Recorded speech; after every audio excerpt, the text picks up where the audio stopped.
I remember junior high school. It was my friend Cathi, and she loved reading Harlequin romances or Harlequin. I'm not sure the correct pronunciation, but we're going to find out in just a second.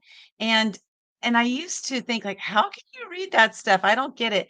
But you know what? She was one of the smartest women. Well, she was a girl. We were girls. She was one of the smartest girls I knew. And she used to come up with these words and phrases of things that I had never heard of before. And she got all of that or most of it from the Harlequin romances. Well, today I have our guest, Anna J Stewart, and she writes for Harlequin or Harlequin. You can correct me on that. And she has so many books out there. I'm excited to interview you, Anna, because you have just, it's you're very prolific. And so I have lots of questions for you. But first, I want to know, is it Harlequin or Harlequin? That's the first question. Harlequin. Okay. Okay. Well, she used to say, this is a phrase, like I'm remembering this because as was looking at the books that you have, and seeing that Harlequin, I was like, she used to always say, I'm famished. And like, who says I'm famished? As like an eighth grader, right? You say, I'm hungry, I'm starving. You don't say I'm famished. And this was Cathi. She used these words that I didn't understand what they were at the time, but I grew to understand them. And it was through her reading usually of the Harlequin series of books. She absolutely loved them. I wonder if Mhm. she's read yours. She might have. I have been out of contact with her for decades now, but she's probably reading your books. Well, I want to know, how did you get into this? Like, how did you get into writing in the first place? Because you have how many books? Uh, Officially, including some that are not currently available that were published in other areas, 42. Um, Okay. yeah, so the one that came out this month is number 42 altogether. And that What's the includes title? novellas. They're not all full-length books. A lot of them are 20 to 25,000 word novellas, but Okay. yeah. Okay. Still, I mean, that's a lot. That's a lot. That's fascinating. I love it. It is. Well, I how saved it up. Yeah, I bet. Well, what was it like when you published the first one? Do you remember the Oh first God, it one? was And what was it like? absolutely, yeah. So my first one was a novella called The Christmas Wish in a heartwarming anthology, which is Harlequin's sweet romance line. And it was called Christmas Actually. So there were three stories that I wrote with two friends, and then they all connected. Yeah, I actually got the call that I had sold that book from one of my best writer friends, Melinda Curtis, who's also in the anthology, and she called me. I'm pretty sure it was Christmas Eve, and she said, "Congratulations, you're a Harlequin author," because that was my first sale. So, yeah, that was pretty special. That was awesome. That happened in 2004, 2013, because the book came out in 2014. So, Wow. it was a Okay. dream come true because Harlequin for me was always the dream. Okay. Wow. And So you're here going you through have this dream is coming true, and you're now a published paid author for that dream. And was your friend saying that? Was that your first indication that you did it, or did you hear from the publishers first? No, Melinda was the one who told me first, mainly because she Okay. was the one who already had an in with Harlequin, and it went through her agent, or Melinda's the one who submitted it, and Okay. then she let me and Anna Adams, who was the other author, another Anna, um, Another uh, Anna. Anna know. But yeah, that's one conversation I'm always going to treasure is here getting that news of a long dreamed dream finally coming true came from one of my best Yeah. friends. So that was awesome. That's so cool. So this is the one. This is the one that launched it, right? The This Christmas was my first actually. Harlequin, yeah. And what's this book about? So what we did was it was inspired by the movie Love Actually, where you have all these different stories going on, but at the end of the movie they all come together in one event. So our idea was to do something similar, hence Christmas Actually. So we wrote about three siblings who live in Christmastown, Maine. We created Christmastown, Maine, and we each took one of the siblings and wrote their little stories. I'm going back a while and I'm trying to remember who my characters were. I remember what they were. I don't necessarily remember their names. Oh, Callie was my heroine, and her hero was a photographer, photojournalist who was traveling through with his daughter, who hated Christmas because Christmas meant that they were going to be moving again. So she kept trying to sabotage and stop Christmas. And my heroine is her teacher. So the first scene is the heroine has to call the father in for a consult because the daughter keeps trying to destroy all the Christmas decorations in her classroom because she thinks if she can just stop Christmas from coming that they can stay. So Mm. yeah, so that's my story, and then it picks up with Melinda's and then Anna Adams, and at the end there's a Christmas event in town, and it's a big Christmas town, obviously, because it's called Christmas Town. So we got to put in a lot of holiday stuff, and we all love the holidays. So it worked out great, and it's been really successful. And we've done a lot of spin-off stories for it as well, and brought in other heartwarming authors to write for different collections. I love it. That's fun. I first of all, I love the fact that you remember the story because you've written so many. You know, how do you not get them confused? I mean, this is so Oh, many I do. stories, right? Oh, you do? I do. Okay. But this one you just happen not to. Yeah, I asked on the right one, right? Yeah, That's yeah. awesome. Most Well, this most of the here, time, most of the time, the stories stick with me, so I'm able to talk about them. Hopefully, yeah, exactly. I hear you. I hear you. Because I can't even remember what my first book was about. But it's all good. It's all good.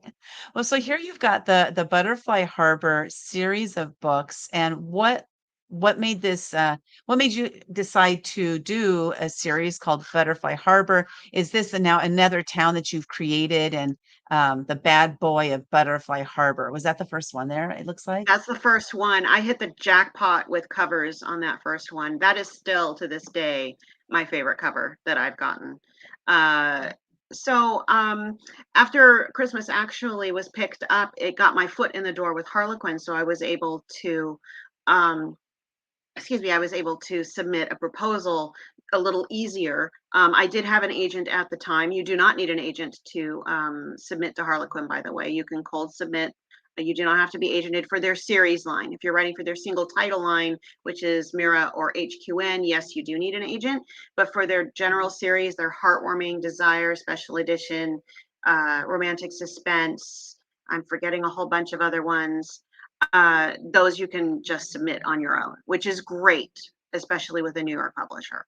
So I came up with the idea. Mainly, I was kind of looking around for an idea and trying to get inspired, and I knew I wanted to do small town romance because that's what the Heartwarming line really focuses on. It's small, sweet town or small town sweet romances, kind of like Hallmark movies with a little bit more depth.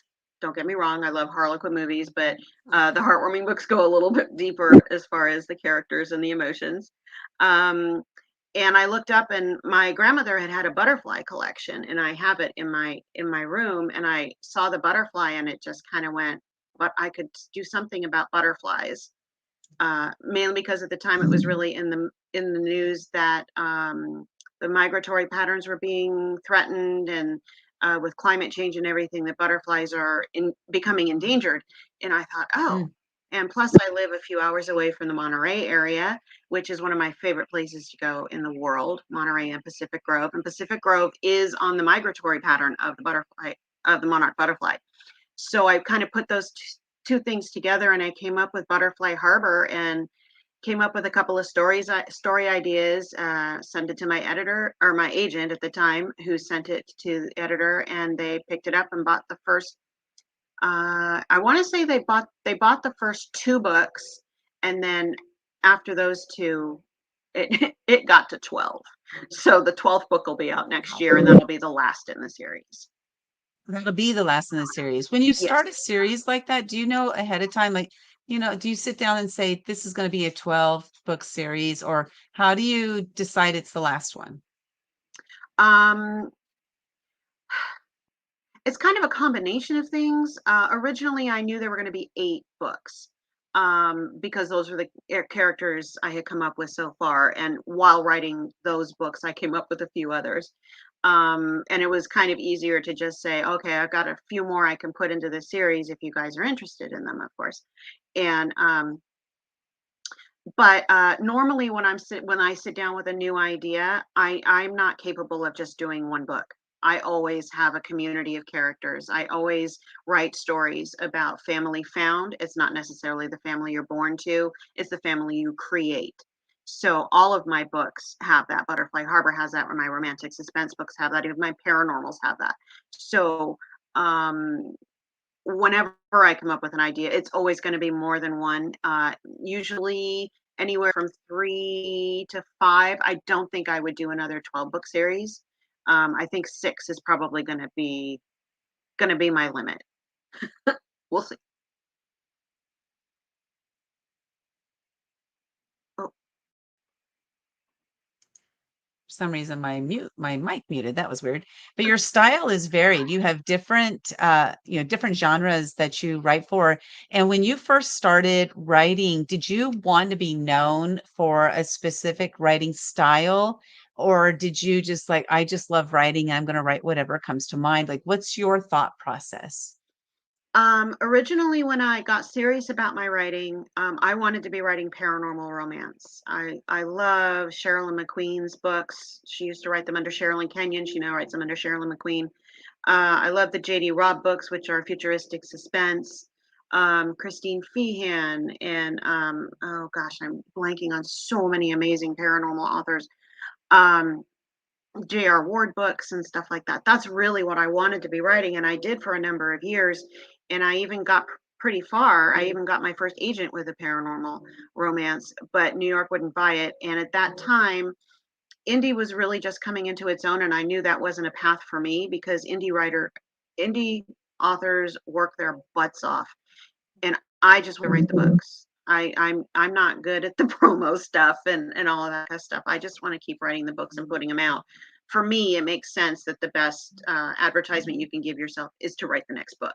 So I wanted New York, and in order to get to that dream, I needed to shift genres. So that's why I went back to contemporary romance, which was actually the very first book I ever wrote, was a contemporary romance.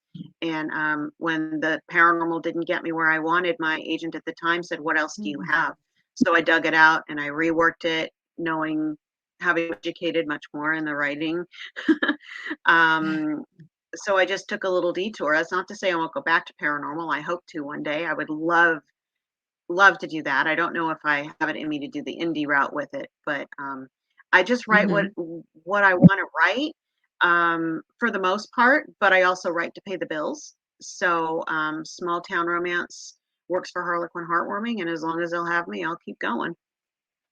It's interesting you say that, because you have you like doing both, but one of them pays the bills, right? Then more than the other for sure. Exactly. And I Yeah. remember it was, I believe it was Jewel, the singer Jewel.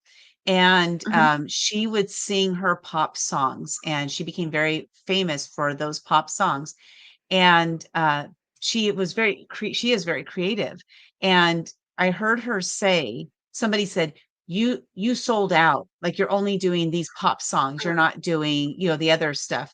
And she said, I sing what the people want to hear. And I thought it Hmm. was interesting because it's not selling out. It's like she enjoys it. So it's not like No. she's selling out, right?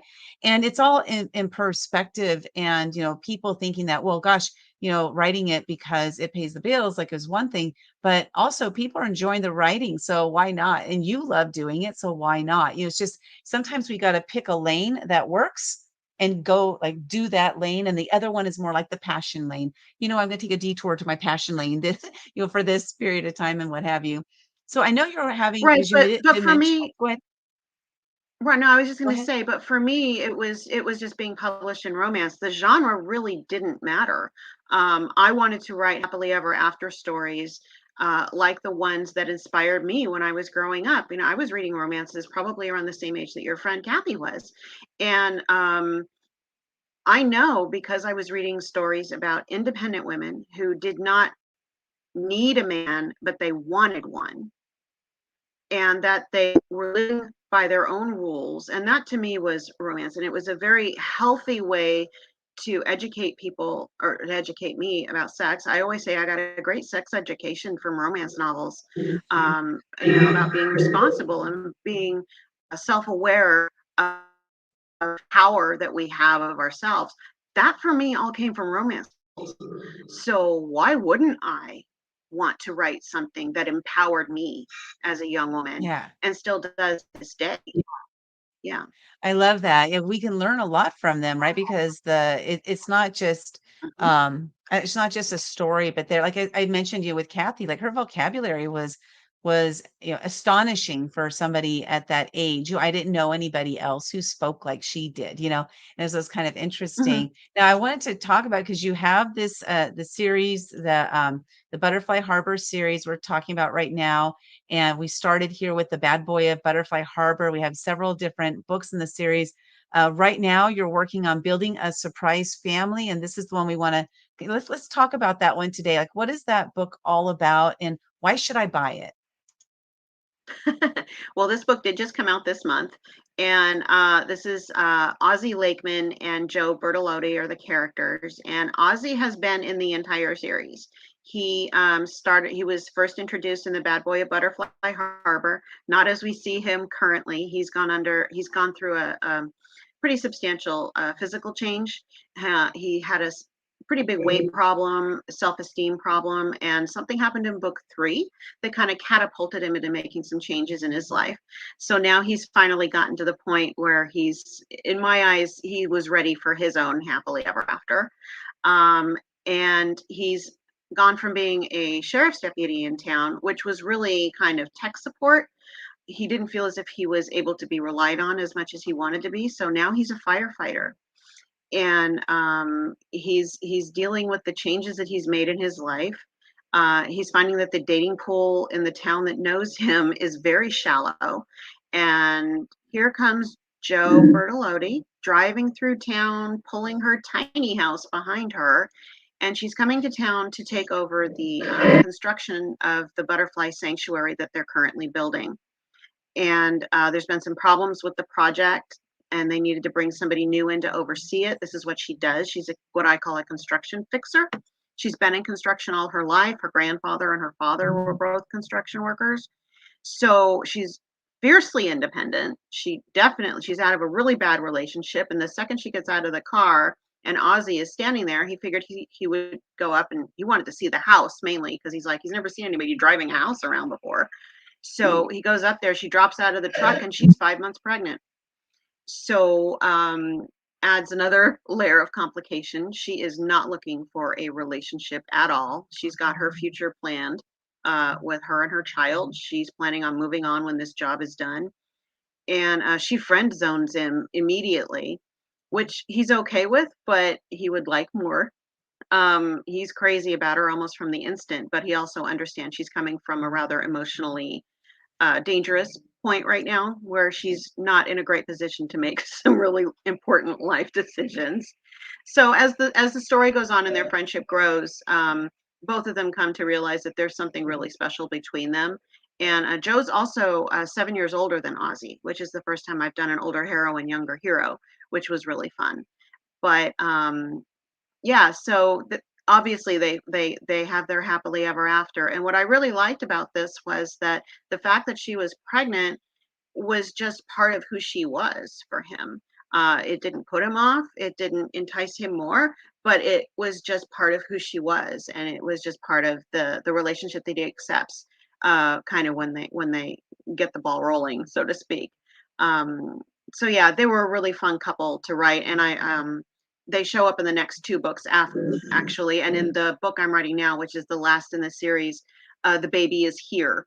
And being able to that's one of the things I love about writing series is you get to pull those previous characters through Hmm. and show where they keep going even as you're focusing in on a different couple.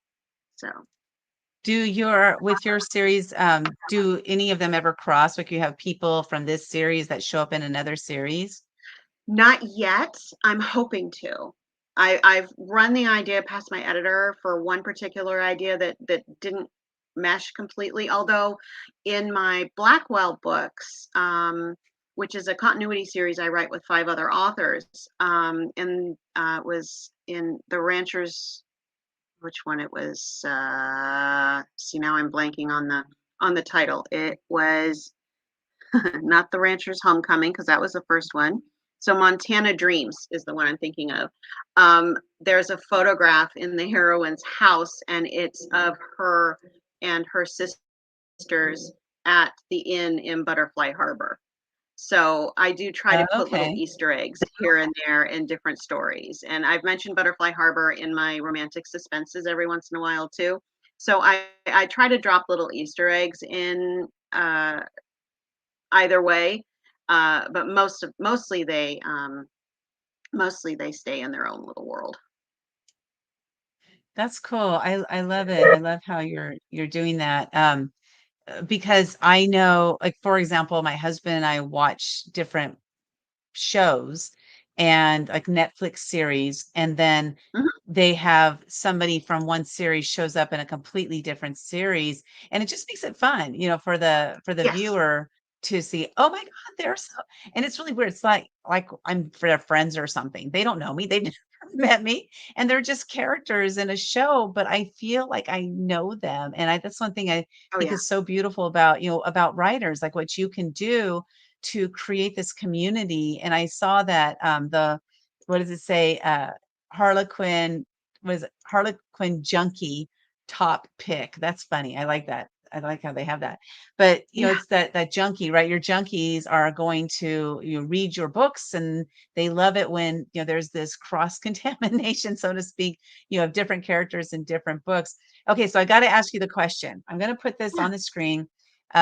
And she doesn't know any questions that I'm going to ask her, by the way. These are all 100% just coming off the top of my head. And so you've written 40, how many books? 42 stories. Yeah. Okay, 42 stories. Which is your favorite? Oh. You know what? I am probably going to have to go with Nemesis in the Night, only because that was the first book that I ever wrote, beginning to end, with the intention of submitting it to publishers. That was the contemporary romance, and actually, it did sell short. It sold to Berkeley shortly after I sold to Harlequin for one of their digital first lines, and then it didn't do as well as any of us, so I ended up getting them back, and I self-published them back with the original titles. So I think that's probably my favorite, and I actually have a spin-off idea from Oh, There They Are, from this there you series, go. but yeah. So I think it's because I love this heroine so much.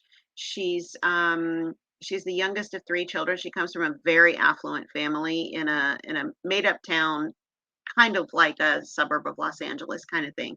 So but she's dedicated, and she lost they lost brother when they were all young to cancer, and Mm, each one of the surviving siblings kind of reacted and took their life in a different direction as a result of that loss. And Morgan has become a crusader. She's started a charity to help children with cancer, and she's building a hospital for children with cancer, and she's doing everything she can to get as much money as she can. And um, she ends up taking some money from a nefarious thief that is stealing from the rich and giving to various charities. And she knows what she's doing. She shouldn't be doing, but her determination to help as many children as she can. And of course, she falls in love with the cop who's investigating the series of thefts. So that's conflict right off the bat. So it mhm. the second book deals with con artists and art forgers, and it's kind of got a lot of everything. I call them my kitchen sink books. But as far as if I had to pick one book that's my favorite, it's still Nemesis in the Night.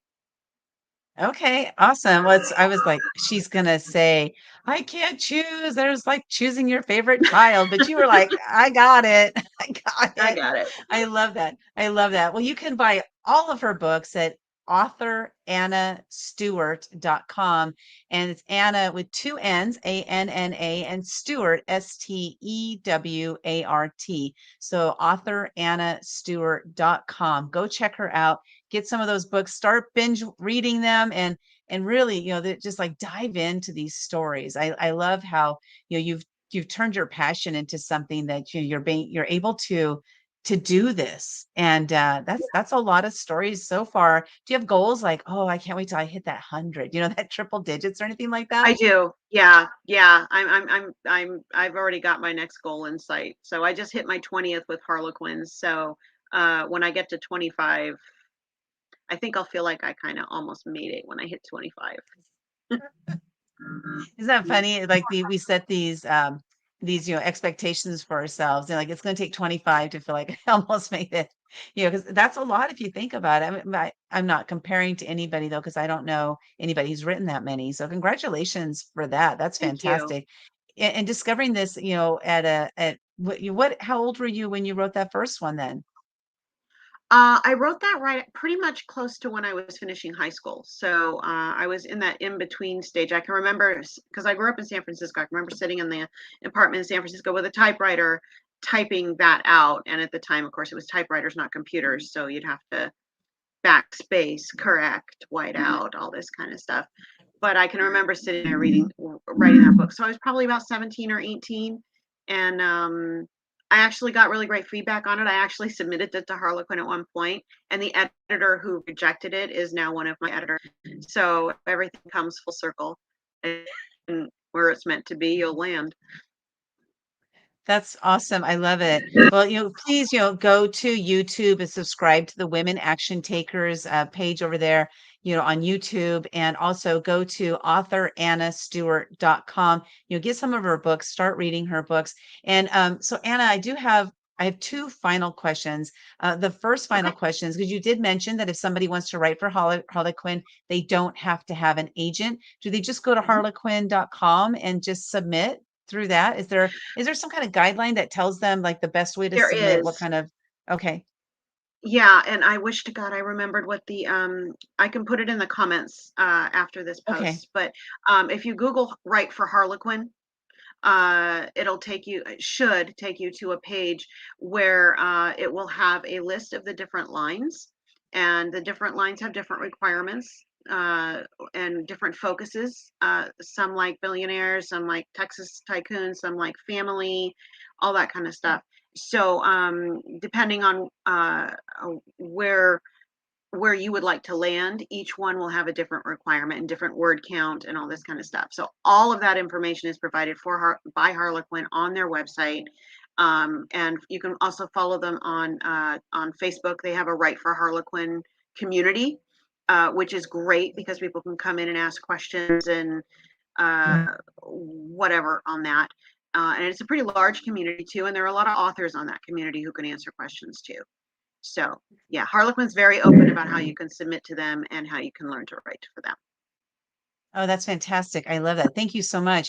Now, I do ask one final Sure. question of every single guest, and that is, what is one action step our audience can take today, tomorrow, or next week that will help them to up level their personal and or professional life? One action step. One action step. I'm going to say give yourself a break. You don't have to be everything to everybody. The only person you really have to be true to is yourself. And I think a lot of times ourselves get pushed aside because we're so focused on all the stuff that has to get done and all the people we think we have to please. So I think it's really, you need to learn how to take care of yourself first. And yeah, I think and that's advice I need to take for myself. But give yourself a break. It's okay to not be okay. And that's actually a lesson that Joe learns in building a surprise family. That it's okay to reach out and ask for help. No one's going to judge. And if they do, then those are people who shouldn't be in your life. Yes. Thank you for adding that piece because I say that all the time. Because if there are people who are judging you, which there are people who are judging you, but if they're judging you in a negative way that's not serving you, because there's positive judgment and there's negative Yeah, judgment, right? So if there's people that are judging you in a way that's adverse to your growth, it's not going to help you become a better person, then just don't pay attention to those people because they're not the ones that are your cheerleaders. You need those right. cheerleaders in your corner. And just like Anna said, give yourself a break. So Anna, I want to thank you so much for being here. Again, go to authorannastewart.com, and that's ANNASTEWART.com, author Anna AnnaJStewart.com. Go check out her books. I hope you enjoy reading them. And please, drop a comment here in the video and let us know how you like the books. So Anna, again, thanks so much for being here. You have any parting words before we head out for the day? Grab yourself a romance and dive in. It's the best way to spend a Sunday afternoon. That's self-care, right? So we have our That is self-care rock star self-care. right here. Sally Green just mentions 42 books in 8 years is amazing. Thanks for sharing, Anna. And she is the self-care rock star. So, reading is one of the ways that she takes some time to self-care for herself. So that's really awesome. Thanks so much, Thank you Sally. again. Yeah, thank you for being here, everybody. Have a great, great day. And look for us tomorrow. We're doing our launch of Invisible No More, Invincible Forevermore, which is a story. It's 29 women sharing their stories of going from invisible to invincible. It's going to be really, really great Oh, day. So awesome. I look forward to seeing you all over there. Thanks, Anna. Have an amazing day. Thank you. You Bye. too. Bye, everybody.